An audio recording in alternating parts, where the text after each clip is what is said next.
क्या हो अगर हम स्ट्रेट ऑफ हॉर्मुज को छोड़ दें और एक नया रास्ता बना लें? इंस्टाग्राम पर हर कोई यही सवाल पूछ रहा है, क्योंकि इस वक्त ईरान, अमेरिका और इजराइल के बीच जो भारी तनाव चल रहा है, उसमें ईरान ने पानी के इस छोटे से हिस्से को पूरी तरह से कंट्रोल कर रखा है। यह सिर्फ 21 माइल्स यानी 34 किलोमीटर चौड़ा है, लेकिन ध्यान से सुनिए, पूरी दुनिया का 20% तेल हर दिन यहीं से होकर गुजरता है, हर एक दिन। और अभी ये पूरी तरह से ब्लॉक है। तो अब हम क्या करें? क्योंकि अगर इसे जल्द से जल्द फिक्स नहीं किया गया तो पेट्रोल और डीजल के दाम आसमान छूने लगेंगे और तेल 16,000 रुपए पर बैरल तक पहुंच सकता है। इस पूरी मुसीबत को बहुत बड़े संकट में बदलने से रोकने के लिए दुनिया के कुछ महान और तेज दिमाग वालों ने 3 जबरदस्त आइडिया दिए। तो चलिए एक एक करके देखते हैं कि इनमें से कोई सच में काम कर सकता है या नहीं।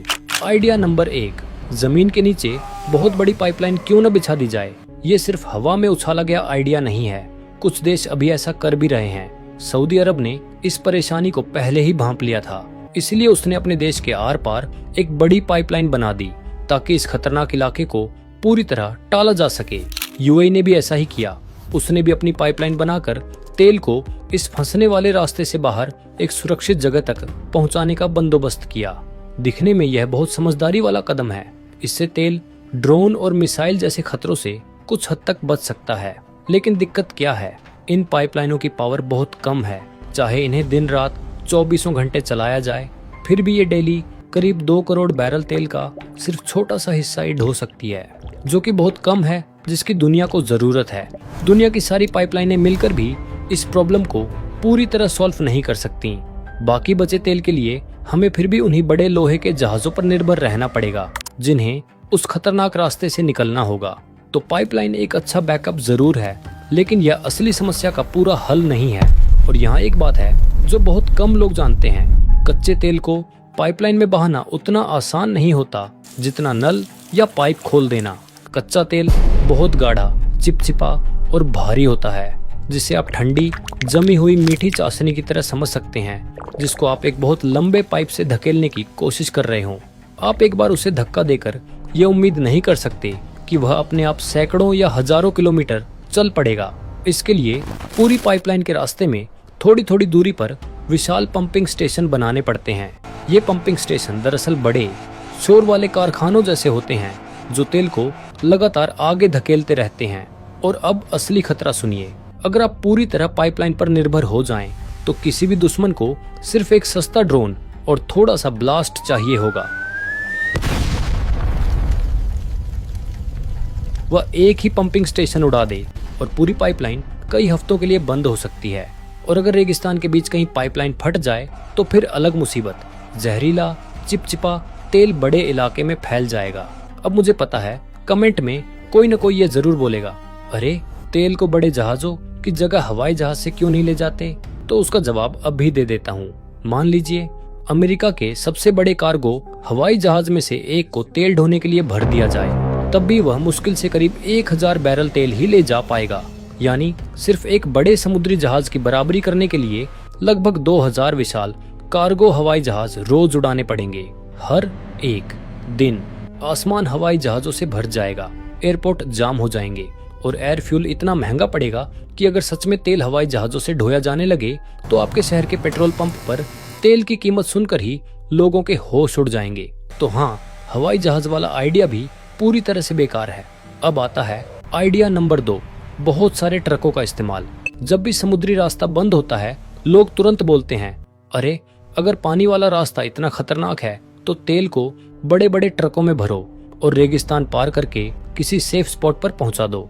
सुनने में बहुत आसान लगता है ना? लेकिन असली हिसाब को सुनते ही आपका दिमाग घूम जाएगा। तेल ढोने वाले ये जहाज बहुत ही विशाल होते हैं। सिर्फ एक जहाज में 20 लाख बैरल तेल आ जाता है और सड़क पर चलने वाला एक आम भारी ट्रक में मुश्किल से करीब 200 बैरल आता है। यानी सिर्फ एक जहाज की बराबरी करने के लिए आपको 10,000 ट्रक चाहिए होंगे।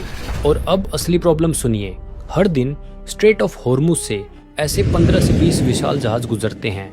मतलब आपको हर एक दिन करीब 2 लाख भारी ट्रकों को सड़क पर उतारना पड़ेगा। ऊपर से यह करीब 1930 किलोमीटर का रेगिस्तानी सफर है।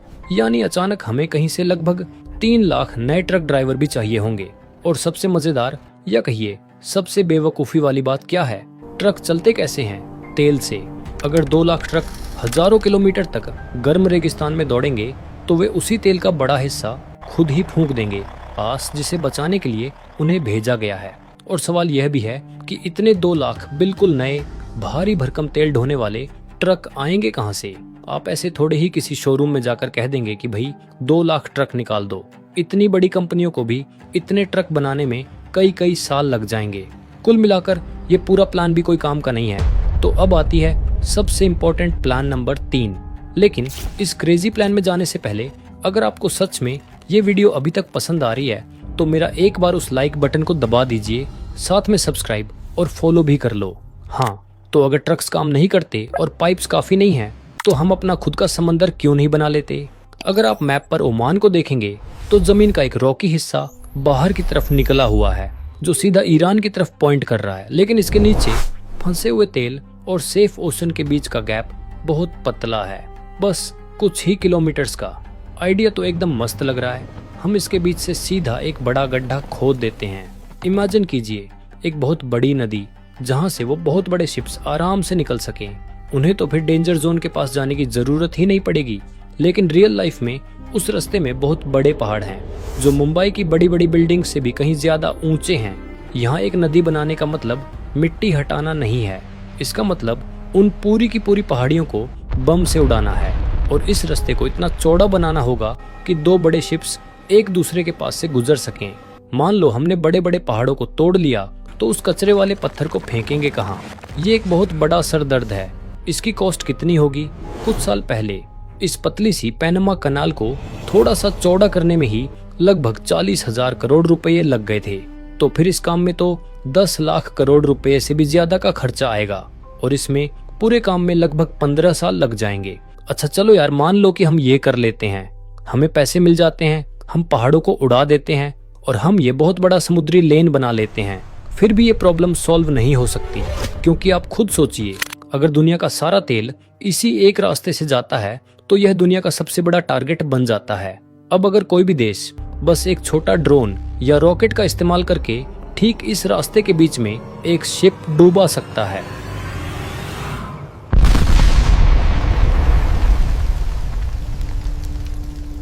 अगर वहां कोई शिप डूब जाता है तो वो हमेशा के लिए फंस जाता है, रास्ता ब्लॉक हो जाता है, तेल रुक जाता है और हम वापस वहीं पहुंच जाते हैं जहां से हमने शुरू किया था, बस बैठकर सब ठीक होने की उम्मीद करते हुए। ये सारे क्रेजी आइडियाज सिर्फ एक ही चीज प्रूव करते हैं, हम फंस चुके हैं। कोई फर्क नहीं पड़ता कि हमारी टेक कितनी ग्रेट है या एआई कितना स्मार्ट हो जाता है, हम अभी भी नेचर को हरा नहीं सकते। जब तक दुनिया तेल पर चलती है, पानी का यह छोटा सा गैप ही असली बॉस है। आप लोगों को क्या लगता है? क्या आपके पास इस प्रॉब्लम को फिक्स करने का कोई आइडिया है? मुझे नीचे कमेंट्स में बताइए।